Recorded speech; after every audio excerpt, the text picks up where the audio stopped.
Hi everyone, in this video we're going to be going through the solutions for the third quiz we did on investments and loans, which is obviously going to be useful for studying later on.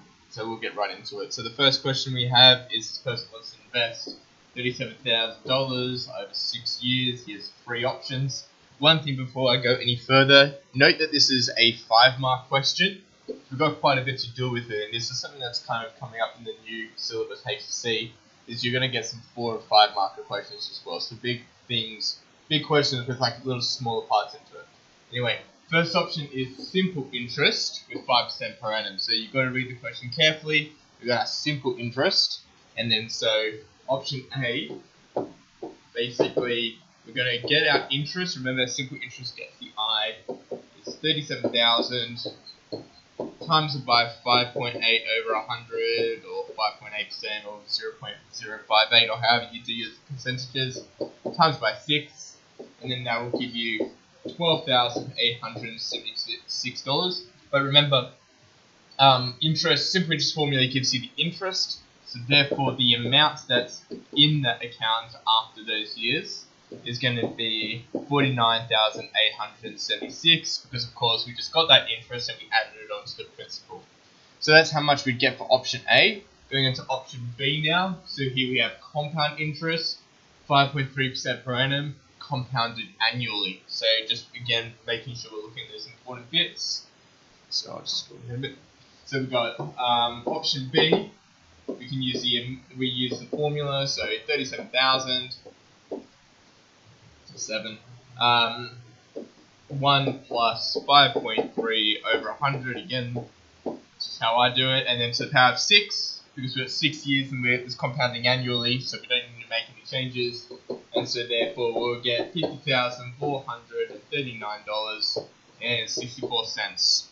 So we have that, and then the last option is again compound interest, 4.4% per annum, except we're now compounding quarterly.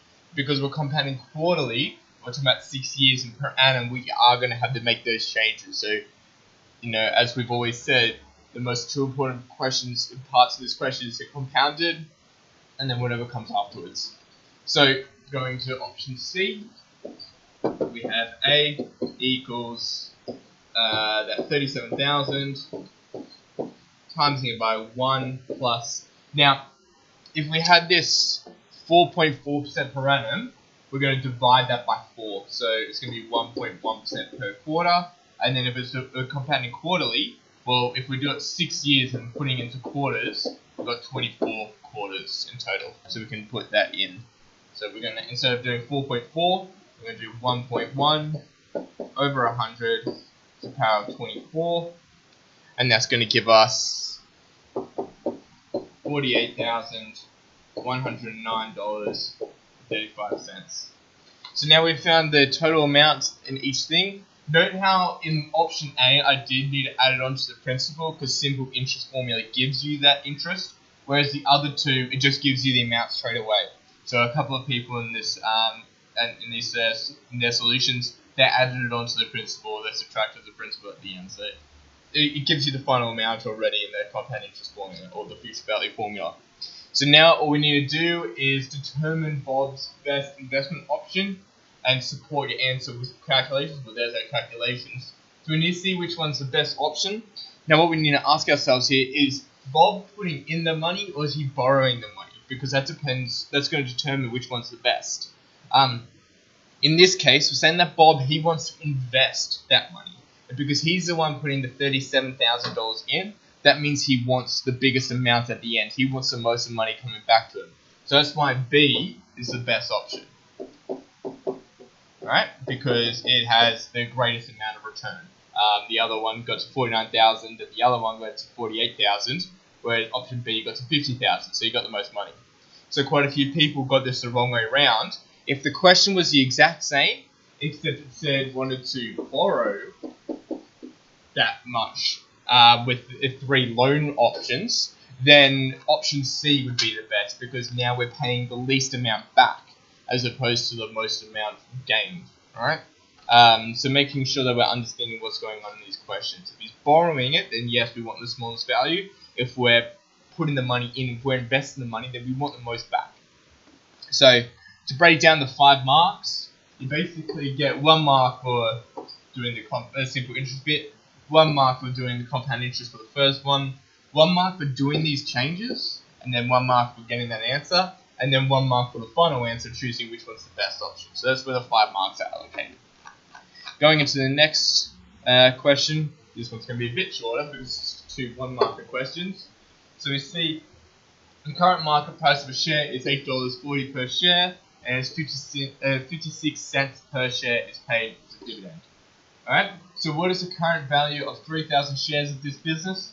Well, if each share is $8.40, and we bought 3,000 of them, that means it's just going to be $25,200.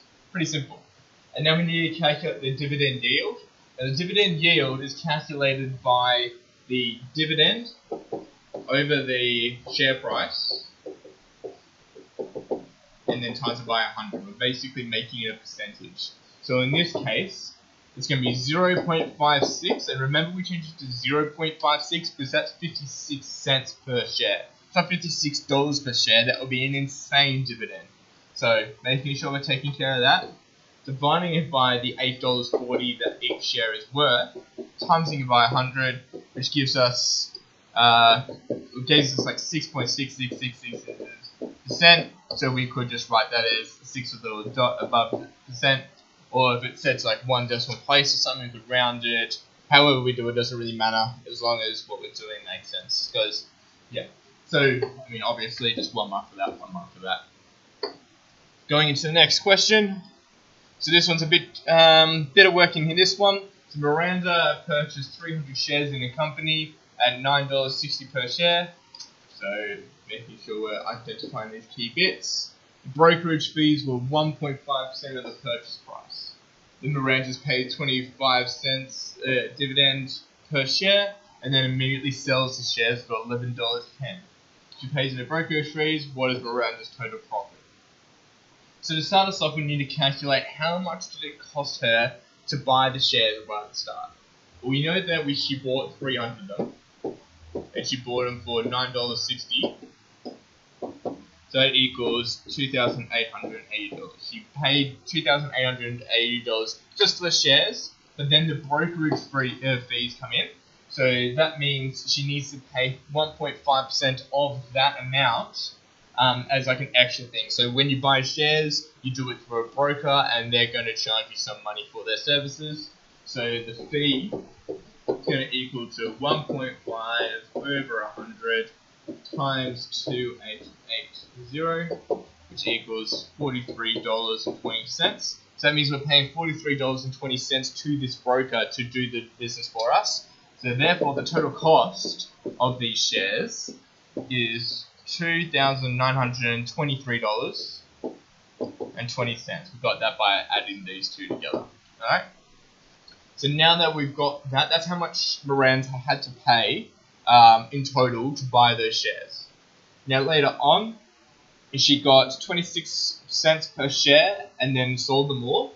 So basically the return, the amount of money we're getting back on this is going to be the 26 cents times 300. So she got 26 cents per share that she owned. She owned 300 plus $11.10 times 300, because that's how much she sold it for. And then that equals $3,408. So when she sold all those shares, after she got that dividend, she got $3,408 from it all. Now the question is asking, not how much she got, but what was her total profit. So therefore, we're just going to get the amount that she got. So profit equals $3,408. We're going to minus it by the amount that she bought it for, which was $2,923.20. So therefore, which just equals $484.80. So in this investment that she made through the share market, she was able to make $484.80. And we don't know whether that was over a course of a couple of years. It could have been a couple of days, but she made some profit on that. Going into the next question, the car was purchased at the beginning of 2012 for $39,000. Now, the beginning is a really important word there, and I'll get to it in a second. Assume the value of the car has depreciated by 10% per annum since then. Depreciated, unless the question specifically says it's straight line depreciation, you can assume it's going to be reducing balance, declining balance, whatever it's called. The one that's compound interest formula except for the minus sign. 10% per annum. So what is the salvage value? So basically, how much is it worth at the end of 2019? And that's, again, really important word there. So, putting this into a salvage value formula, V equals, we got that 39,000. We're going to do 1 minus 10 over 100 because we're doing depreciation, so it's a minus inside of it rather than a plus. And it's going to be to the power of 8. And this is where some people made a bit of a mistake here, because if you just do 2019 minus 2012, you get 7. But you need to consider that we bought it at the start or the beginning of 2012, and then we sold it at the end of 2019, or we, want to calculate its value at the end of 2019. So that means we need to account all of 2012 in depreciation. So basically, we have all of 2012, all of 2013, all of 2014, all of 2015, all of 2016, all of 2017, all of 2018, all of 2019. So we have 8 years there. So that's why we've got to do to the power of 8. So just, the way that you can do it is just like counting your fingers. Sometimes it's just best to count your fingers. If you do 12, 13, 14, 15, 16, 17, 18, 19, or 19. On the video you can't see, but I just counted with my fingers. We got to 8. And so therefore, when you put this into the formula, you get $16,788.22. And that's it. That's the answer, because this calculates the value. Some people would then taken that number and subtracting it by the principal. That's not going to be the answer. If the question asked you how much did it depreciate by, then yes, you would be right, because it'd be like asking what's the difference between the two. But in this case, it's just asking what the salvage value is, which is simply what we have there. So the 2 marks that we have for this is basically 1 mark for thinking that it's 8 years and just doing the whole formula, like remembering the plus and the minus sign and all that, and then 1 mark for getting your answer. Some people use straight line depreciation, which is basically simple interest. As long as you got all the right numbers, so like 8 years, 10% decrease, all that kind of stuff, I would have given you 1 out of 2 for that. But depreciation, you got to use that depreciation formula unless it specifically says straight line depreciation. Going into question 5. So Quinton plans to have $12,000 in an investment account in 5 years' time, so he may go on a holiday to America. The interest rate for the investment will be fixed at 2.78% per annum, compounded monthly.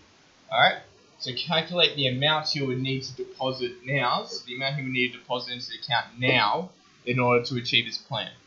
What we're saying here is we want to get to $12,000 after 5 years. So how much do we need to put in now? This is a present value question. We're asking, what's the amount that we need to put in right now? And so remember, our future value is present value times 1 plus r to the power of n.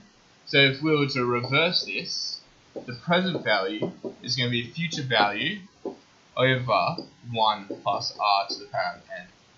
Alright, so this is the formula we're going to be doing. The crux of this question is basically, can you recognize when it's going to be present value or future value? So going from this, we then got to do a bit more to it. So our present value, the amount that we need to put in now, what our answer will be, so we have $12,000 divided by 1 plus. Now here's the next thing. Going back up here, it's 2.78% per annum, but it's compounding monthly. Again, those are the most 2 important words. So we're going to get that 2.78%. We're going to divide it by 12, and then we're going to divide it by 100. And then some people, not many people, kind of rounded, because when you do 2.78 divided by 12, you get a pretty ugly number. Just leave it as that. That will give you the exact thing. And then if we're doing it for 5 years, but compounding monthly, so 5 times 12 is the power of 60. Okay? That is a 6. I'll just write that again. And then when you put that into your calculator, you're going to get $10,444.42. What we're saying here is this guy Quinton, he needs to put in $10,444.42 now exactly. So in that 5 years' time, he's going to have exactly $12,000. So that's that. So the key parts of this question is, first of all, converting the rate, converting the time period, and then also realizing that we do need to change this formula. So we do the division rather than multiplication. So that gets you the right answer as well. So that's why it's 3 marks, like 1 mark per important bit. Going into our next question, and this is one of the harder questions in here. It's just a past HSC question. I did change a little bit to put in like a debit column and a credit column, but yeah, a bit of a tricky one, but it's worthwhile having a look at some tricky ones. So Michael's credit card allows him to make purchases, so purchases interest-free for up to 40 days. It's really important that we realize that we're saying the purchases are interest-free. Not everything is interest-free. You've got to be careful of that. If he takes a cash advance on this card, he is charged daily interest of 18.6% per annum. Right? So only cash advances are going to get some interest. The purchases, you will eventually get some interest, but in the context of this question, seeing that nothing goes over 40 days, you don't need to worry about that for now. This interest is calculated to the day of the transaction, the day in which the account is paid. So pretty standard, but it'll always be written there just so you're sure. So the table shows the transactions for Michael's credit card for the month of August. So Michael intends to pay his account balance, including the interest, in full on 31st of August. How much will he owe? It's quite a bit here. So his opening balance right now is $0. That means he didn't owe anything at the start of this month. And then he started making some purchases, so he now owes $97 after that. And then he made a payment, so that means he paid off $50. So after this is about $47 really owing into his account, and so on and so forth. And then he made a cash advance, and then 2 other purchases. So, and none of these purchases are actually going to accrue any interest. Only the cash advance is going to get some interest because a cash advance gets daily interest straight away. Purchases have an interest-free period of 40 days, and none of it went over 40 days. So let's get right into it. So our total purchases,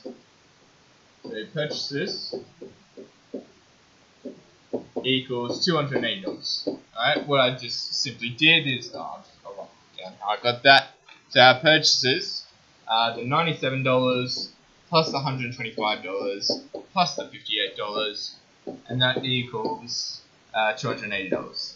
Okay, and that is not going to get any interest. So it's interest free because none of it went over 40 days before it was paid off. So none of that got interest. It's just the $280 right then and there. Next is the cash advances. Now this is going to get interest. So the cash advances. The cash advance, I believe, was $200. Yeah. So $200, and that is going to increase at a rate of 18.6% per annum. So we're going to get 18.6. That's 18.6 per annum.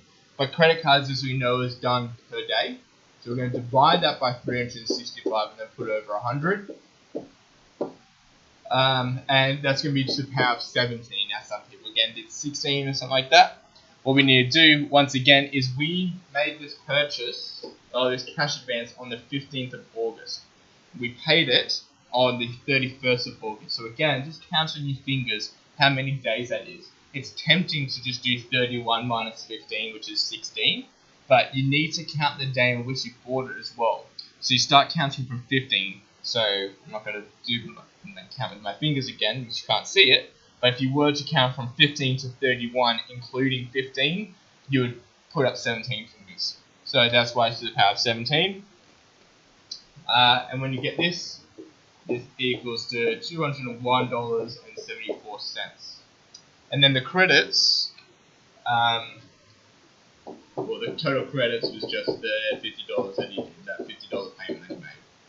So therefore, he owes the $280 of purchases plus the $201.74 from the cash advance. Then we're going to take away the $50, and that's where a lot of people made a mistake. They added the $50, but that $50 is a credit, so we're going to take it away from the amount owing. That means he paid $50 back into it. And that equals $431.74. So there's that, and that's your answer. So bit of a tricky question because you need to realize different types of debits have different interest periods and all that kind of stuff. Realizing that a credit gets taken away from the owing, not added onto the owing. Yeah. Going into this next one. Now there was quite a bit of confusion here, so I definitely want to go through this one. So Erica and Jason want to borrow $350,000 to purchase a new home. Interest is charged at 4.2% per annum. Again, lots of people need to realize when it says per annum, but it's calculated monthly or compounded monthly on the balance owing. The couple make monthly repayments of $2,580 on the last day of each month. It said month about 4 times in that question. So, well, 3 times in that question. 4 if you count it there as well. So that means you should be thinking about, I'm going to have to make some conversions here to change it into months. So by completing the table below, or otherwise find the amount owing on the loan after they make the second payment. If we say or otherwise, because there used to be some big ugly formula that you could do this in one go, but we're not going to talk about that, but it's kind of how it is in the case. So that 4.2% per annum is going to be 0.35% per month.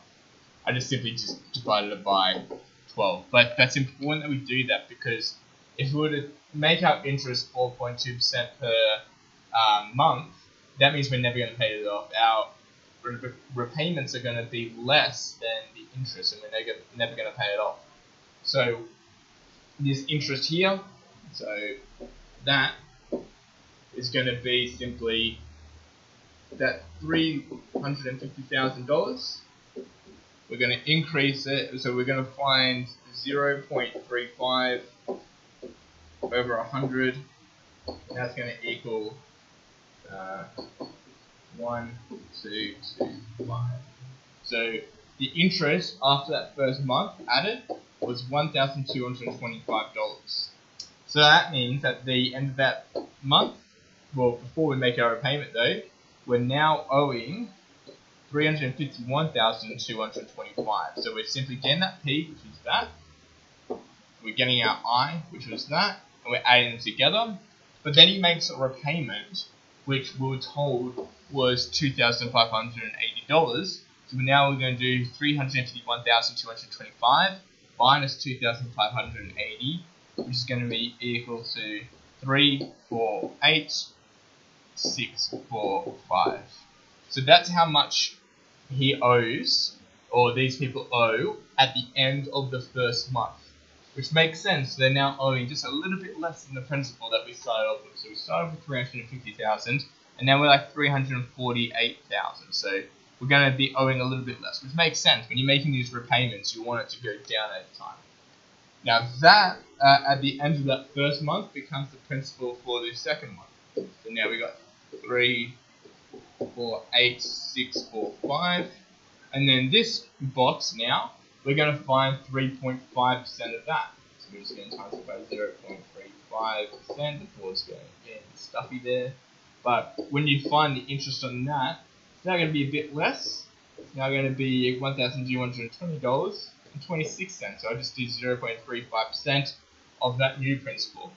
When you add them together, you're going to get 349,865.26.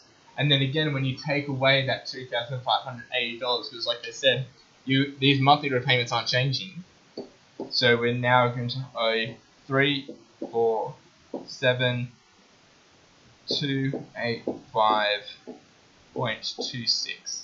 And that's how much they owe at the end of the second month, which is what was the question. So to kind of give an idea of where these marks are given, basically 1 mark for finding the interest and then taking away that, so basically going to that square, and then once you've done that, putting that into the next row and then finding the interest on the next one, realizing that it changes each month, and then doing the same thing to find your final answer. And then you can just leave it as there. Next question. Getting towards the end, probably a longish video, but quite a bit of stuff that we need to cover in this.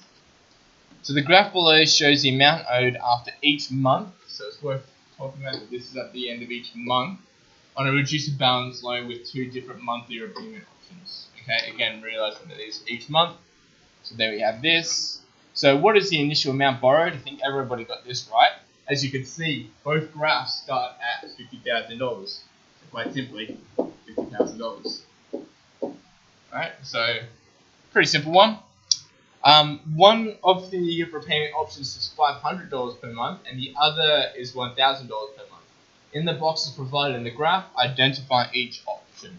So if one's paying $1,000 each month, the other one's paying $500 each month, clearly the one that goes a bit longer is the one that has a lesser value, a smaller repayment. So if I'm paying $500 per month, it's going to take me longer, and therefore it's going to go further on our month's axis. Alright?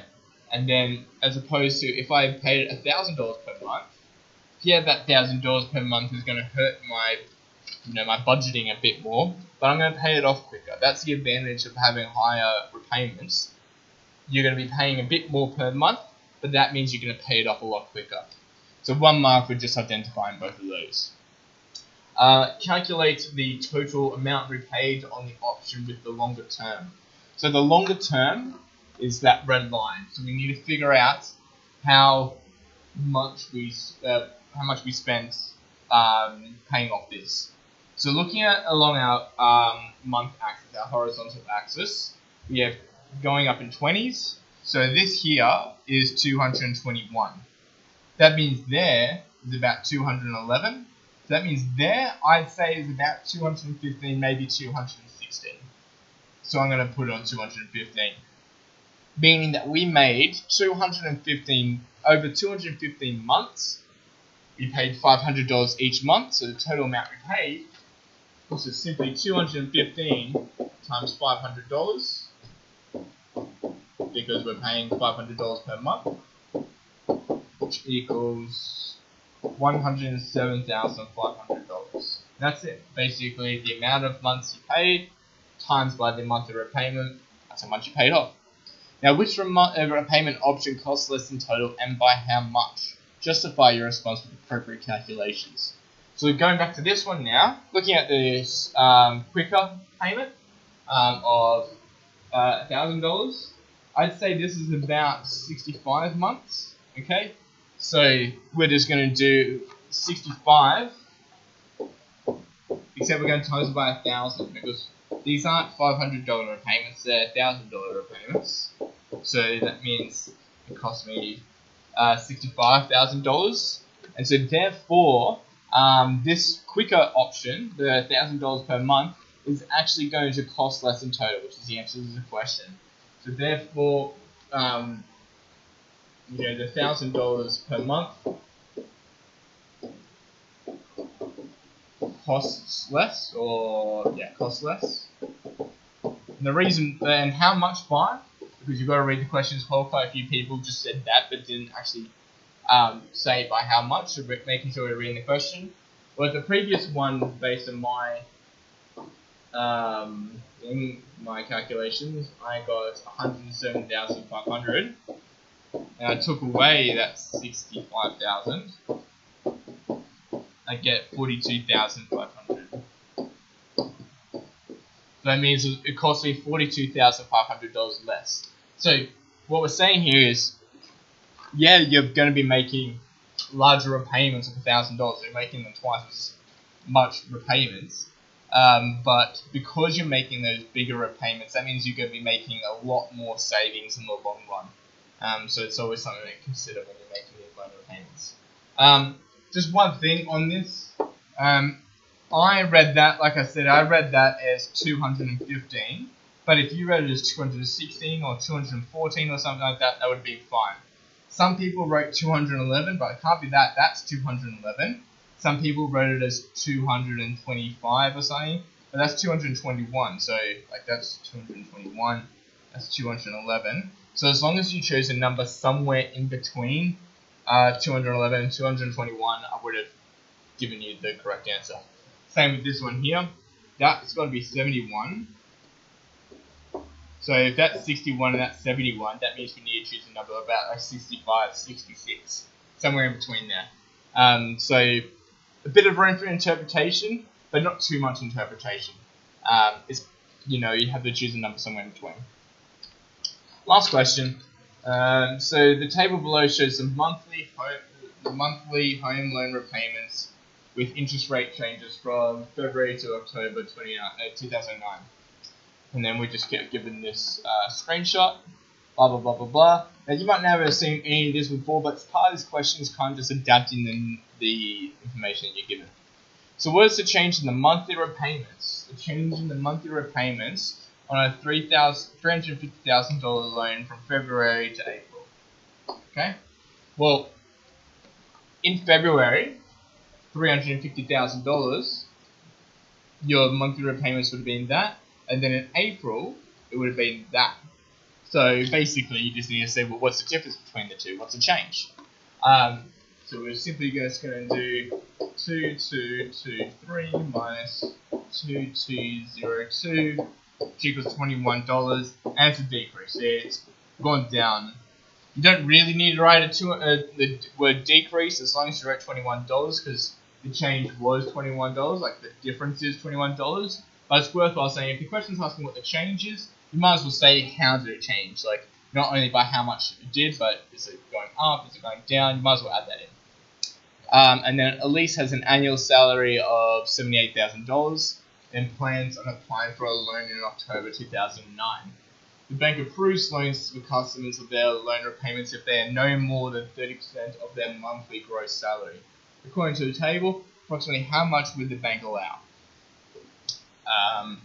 So what we need to do here is we kind of need to see, first of all, what her monthly gross salary is. We know what her annual salary is, so we're going to get that $78,000.